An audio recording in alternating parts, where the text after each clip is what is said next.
Pai do Senhor, meus irmãos, sejam bem-vindos ao nosso devocional. Hoje é dia 13 de agosto, terça-feira. Deus te abençoe, te dê um excelente dia. Estamos lendo aqui Salmos 44:1. Vamos ler para o regente do coro, um salmo didático dos filhos de Corá. Seu subtítulo: Ó Deus, ouvimos com os nossos próprios ouvidos, nossos antepassados nos contaram os grandes feitos que realizaste na época deles, nos dias do passado distante. Se tem um povo que de tradição, de conservação da sua história, e ninguém melhor do que eles até para guardar a própria escritura, o zelo que eles tinham de transcrever, existiam pessoas preparadas para isso, né? Transcrever e entesourar, né? Guardar. Então eles tinham esse costume. E os filhos de Corá aqui estão louvando a Deus e, obviamente, dentro da lógica aqui do Velho Testamento, primeiro para dizer que eles sabem do que aconteceu no passado, porque os pais, os antigos, os ancestrais contaram. Então eles não viveram, não vivenciaram, mas eles têm o conhecimento porque aquilo lhes fora contado. E eles pegam essa, esse fato e nesta música, neste salmo, eles descrevem alguns desses eventos, como os pais foram livres do cativeiro egípcio, como foram estabelecidos na terra e de como ganharam muitas guerras, como Deus concedeu vitórias e tudo isso. E para que essa música? Para dizer, Senhor, salva-nos de novo. Senhor, livra-nos de novo, faz de novo o que o Senhor já fez um dia. Então é como se eles dissessem para Deus, Senhor, a gente sabe que o que aconteceu no passado e a gente está pedindo a tua misericórdia, porque a nossa situação é essa. Os estudiosos apontam para alguma dificuldade do reino de Judá. A gente não tem certeza do que estava acontecendo, mas a história de Israel, ela é toda ela, né, com essa questão de inimigos, dos vizinhos e tudo mais. Então eles estão pedindo livramento, eles estão pedindo ajuda de Deus, mas recordando aquilo que os seus antepassados falaram. Então, a expressão o Deus do passado, o Deus dos antigos, obviamente, eu sei que ninguém pensou isso, não significa que seja um outro Deus, né? Mas, e também é, é uma referência, quando fala o Deus dos antigos ou Deus do passado, é uma referência ao que Deus já fez e eles sabiam, né? O que eu quero me ater com os irmãos são, antes disso, dizer que o Salmo, que se você tiver o tempo de ler hoje, você vai perceber que é um tipo de uma reivindicação. É dentro daquela lógica de que se eles obedecerem, eles vão ter prosperidade e vitória sobre os inimigos. É a ideia de bênção, de prosperidade na terra, de viver muito sobre a terra, e até aí chegava a compreensão da maioria deles, de que era isso. Andar direitinho para Deus abençoar, para Deus dar boa colheita, para Deus livrar dos opressores, dos inimigos, para Deus conservar a terra e para que eles tivessem uma vida longa ali. Enfim, eram estas as bênçãos ligadas, na maioria das vezes, com uma ideia meritória, né? É tanto que os salmistas, a maioria deles, colocam para Deus o que para eles é uma justiça. Eu tenho andado direito, tenho feito isso, etc e tal. Outros já confessam pecado, que são chamados salmos penitenciais. Tem misericórdia de mim porque pequei. Mas outros trazem esse mérito, olha, eu andei direito, porque está na lógica do mérito. E nós não temos essa questão de mérito, de crédito, de débito. O que a gente conhece em Jesus Cristo é a graça, que a gente não merece nada, que a gente não conquista nada, mas tudo que é de Deus, tudo que é espiritual, que procede de Deus, é mediado pela graça de Deus. Sempre será algo que a gente não merece, né? A gente tem que ter essa consciência. Principalmente, a gente começa pela graça de Deus, entendendo que a gente não merece nada, que não conquista nada, para ler a mentalidade antiga, já que estamos falando do passado, né? Para ler o Salmo e entender que a gente não pode dizer para Deus, fazer orações e músicas para Deus com base em mérito, em dizer, Senhor, eu tenho crédito e tal. Não, né? Eu, particularmente, não me atrevo, porque eu sei que eu dependo da misericórdia de Deus. Creio que os irmãos também pensam assim. Deixando essa questão de lado, o que eu quero chamar a atenção é essa ação do povo, dessa ancestralidade de que foi contando. Como é que contaram?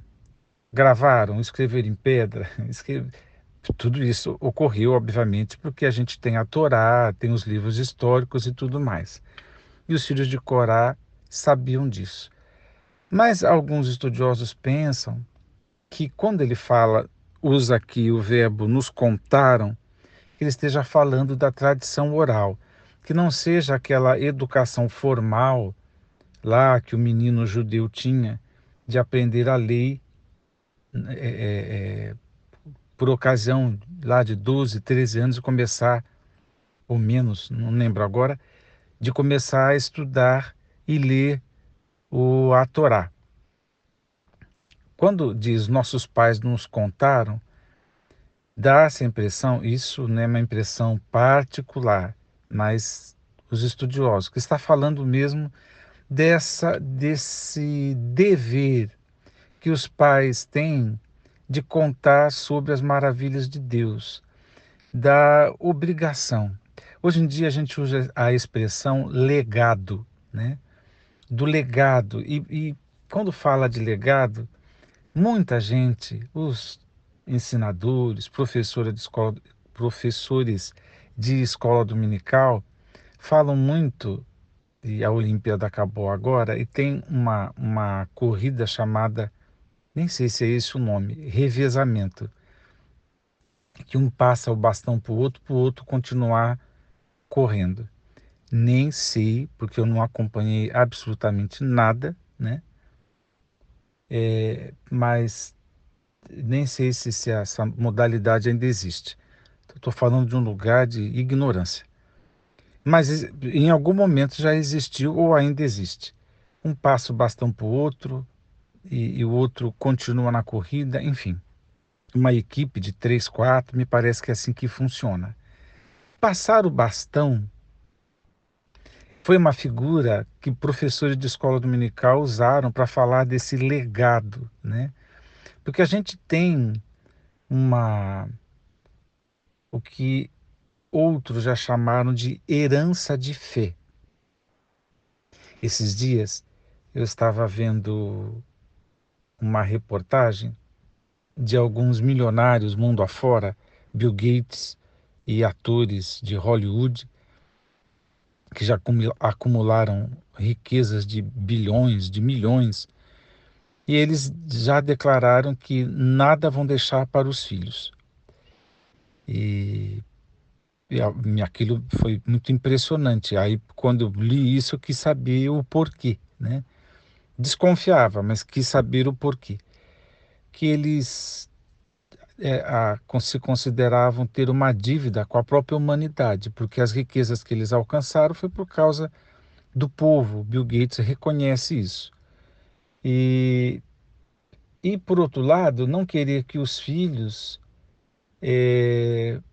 tenham essa vida de nada para fazer, mas que eles tivessem uma vida normal, que eles precisassem trabalhar, investir, enfim, se empenhar como todo mundo faz. Então, alguns já estão legalmente deserdados, já sabem que não vão herdar a fortuna. Teve um outro que disse: não, eu vou apoiar em tudo no que diz respeito à formação deles, né? Se eles quiserem investir em algum negócio e tal, vou dar todo esse suporte, mas o que se diz de herança, essa eu vou passar para instituições. E eu achei isso interessante, não estou aqui fazendo nenhum julgamento se está certo, se está errado, mas essa questão de deixar, né? A Bíblia diz que os pais entesouram para os filhos. A gente geralmente procura deixar alguma coisa. Para mim, diz que não é julgar, mas já começo a fazer um julgamento aqui. Para mim, eles tinham que deixar pelo menos uma porcentagem, já que pensam em acolher mais pessoas, mas pelo menos uma porcentagem para os filhos, porque afinal de contas é dever entesourar para os filhos, é, é dever pensar em deixar alguma coisa. Bom, independente agora, ou saindo dessa esfera de finanças, de herança, existe uma herança espiritual que a gente tem que deixar para os filhos, sim.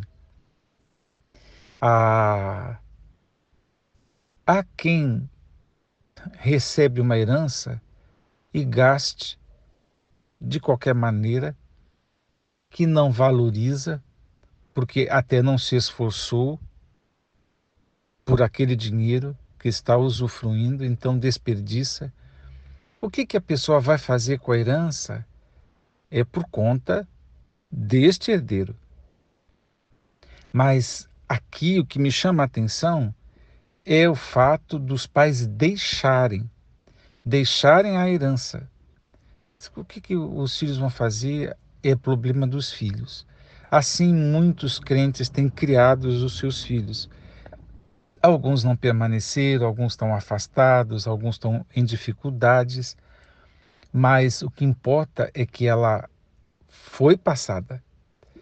E, e como é que passa? É contando o que Deus fez, contando dos livramentos, contando das curas, né, do seio familiar, contando de como Deus providenciou isso e aquilo, né?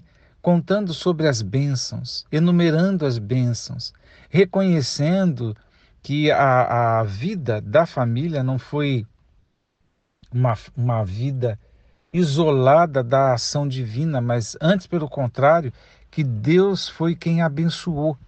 Então, isso deve ser passado, e isso é o que eu chamei da dívida, do dever, da obrigação dos pais. Então, a gente tem que fazer isso, tem que contar para os filhos e pode estender a tenda aí um pouquinho mais, né, para puxar outros herdeiros. Então, entra aí os novos convertidos, entra aí os adolescentes, jovens da igreja, entra aí sobrinho, filho do vizinho, não importa, você vai contando, mas e principalmente contar para os filhos, porque essa é a maneira como o salmo começa aqui. A gente tem que contar o que Deus fez. Não coloca Deus no passado antes, muito pelo contrário, dá para todos nós uma injeção de fé para crer que Deus que operou o que operou, né? Deus que trouxe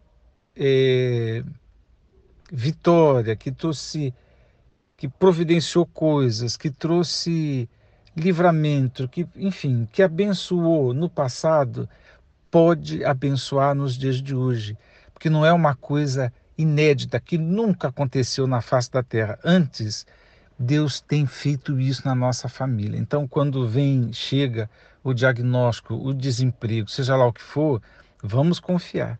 Porque quando eu passei por isso, Deus, nós oramos, nós esperamos em Deus, nós confiamos, nós enfraquecemos, nós gememos, mas Deus teve misericórdia, Deus agiu, né?